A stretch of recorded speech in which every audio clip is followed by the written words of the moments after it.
It's AFEX time now. Before we have that conversation, let's give you a little bit of how some of the crops traded on the exchange for the week ended the 2nd of January, where we see that total turnover on the AFEX commodity market summary captures over 79% positive change week on week, even though the volume traded dipped by almost 31%. Other indices on the summary board sustained positive sentiment, but the AFEX commodity index was just up moderately.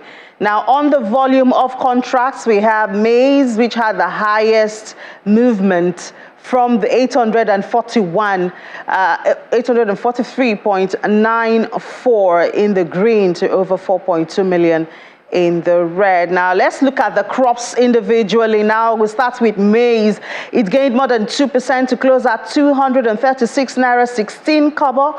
Clean sorghum gained also 3.68%, which is 10 naira 60 kobo, and closed at 298 naira 65 kobo for a kilogram. Cocoa is still on the rise and closed at 1,850 naira for a kilogram after adding 92 naira 90 kobo. On the flip side, however, we have paddy rice. It lost 1 naira 64 kobo to close at 3,137 naira 70 kobo for paddy rice. Soybeans, cashew nuts, they all followed in the negative trend, while wheat, cleaned sesame and ginger remained unchanged for the period. That's a summary of how those crops traded on AFEX Commodities Exchange for the week ended the 2nd of January 2023. Now let's look at something else, but of course still from the perspective of AFEX, and we'll be talking about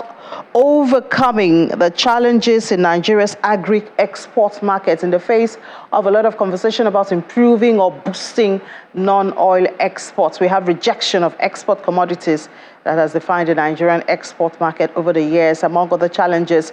And other African countries have also seen some of that. Nigeria faces a comparative disadvantage from a higher cost of production to a wide infrastructure gap, low utilized capacity in cleaning and processing commodities for export. If Nigeria must boost that export business, then these mitigants must be addressed. That's why we have Mr. Debajoti Bhattacharya.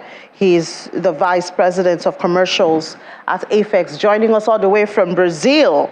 Good morning, Mr. Bhattacharya. Thank you so much for your time. Happy New Year to you.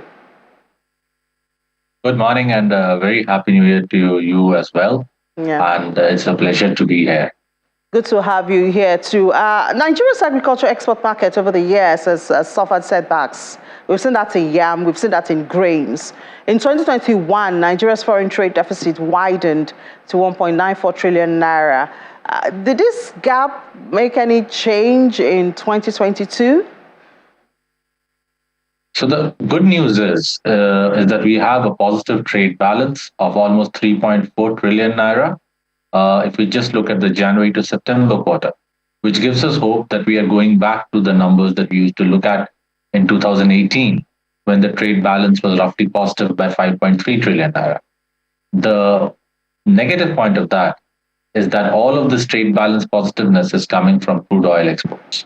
And if we look at the non-oil export numbers, we are actually behind last year by almost 300 plus billion naira. So there is a lot that can be done. If we look at the numbers holistically, while the trade balance looks positive and it looks good for the future, the idea is that our dependence on oil as an economy is still very strong, and it still looks to be continuing that way. If we can even move up to the numbers that we saw close to 2019, which is 2.5 trillion, we are currently sitting at around 1.8 trillion. That's a 700 billion naira gap. And that needs to be addressed, at least hopefully in the quarter that has gone by.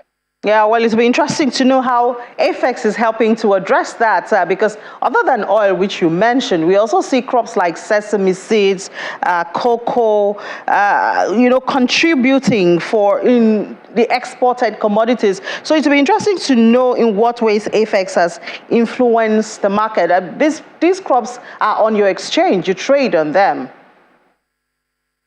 That's absolutely right.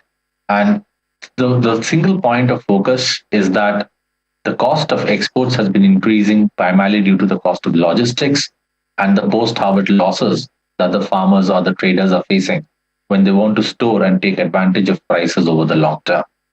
Today, except for AFEX, there doesn't exactly exist a solution in the market where a trader or a farmer or a supplier can deliver their goods and wait for the prices to improve while they don't have any quality risk. So AFEX today has close to 150 plus warehouses across 26 states in Nigeria, where anybody can deliver the commodity, get the quality to be checked at the point of delivery at the warehouse, get an estimate of the price that they can get if they trade it on the spot, but also have an option to sort of wait for the prices to move in their direction and then get a better price. So this enables a better decision making. This enables a better quality of flow to the market, and at the same time ensures that overall Nigeria's quality and overall Nigeria's volumes is seen in a very positive light.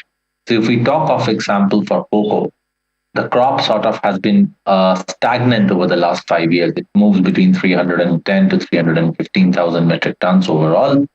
And this number for us needs to be doubled in the next 5 to 10 years. The cocoa associations in Nigeria are working towards it, but I think we still have a lot of distance to go. On the other hand, the cashew crops have been growing quite significantly. We have seen a CAGR of around 7 to 8% minimum over the last 3-4 years. And that's a very positive sign. So if you look at the number of cashew processing industries which have come up in Nigeria, I think that tells you how well the cashew market has been doing. And even with the volatility, because of the increase in the crop size, I think a lot of more investment decisions are coming into it.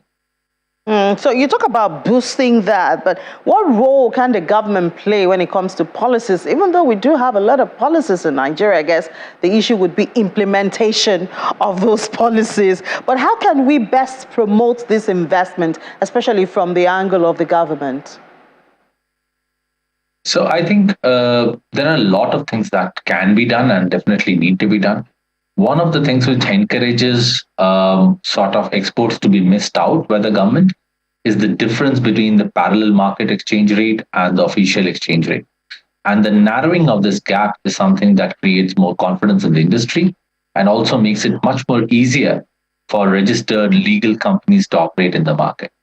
Second point is that we definitely need a solution on logistics. Today, it is taking and this has been reported quite widely in the major news channels, that the cost of logistics from even a place like Ibadan to Lagos is almost the same to move a container all the way from Lagos to China. And that tells us that how inefficient the system really is. That's where I think the current impact requires. We need some kind of a logistics solution, whether it's a logistics board, whether it's a fleet of trucks that the government can bring in and support smaller exporters with. I think that will be something that a solution can be proposed. In terms of another policy element is to encourage more and more processing within the country. We have seen great strides being made by our other African neighbors, and Nigeria has always been sort of the leader in manufacturing. So I don't see a reason why this cannot be extended by the current or the future governments to be part of the non-oil exports as well. All right. Thank you so much, Mr. Debajoti Bhattacharya, for your views this morning. Obviously, we do need to boost those non-oil exports, and enjoy your stay in Brazil. Thank you so much. I wish everyone, again, a happy new year.